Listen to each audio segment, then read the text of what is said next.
We as a government ready Gidigba to collabo with you for Edo development.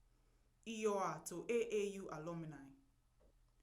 The Chief of Staff to Edo State Governor Iyoha don talk say make the alumni of Ambrose Ali University, AAU, and other stakeholders contribute to the development for the state.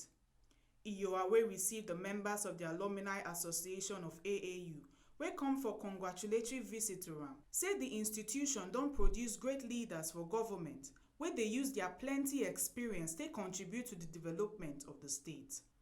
E come assure the group say him as alumnus of AAU, him go represent the institution well and he no go disappoint or fall their hand.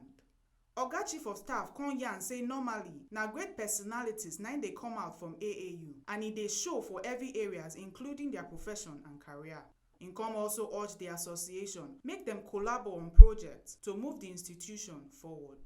The chairman of AAU Alumni Association Benin Branch, Honorable Ogbejele Fidelix, come congratulate Iyoha on his appointment as Chief of Staff. He say his appointment to the position na because of his contribution to the growth and development of not only AAU but to the state at large. He say dem dey proud to get am as their member.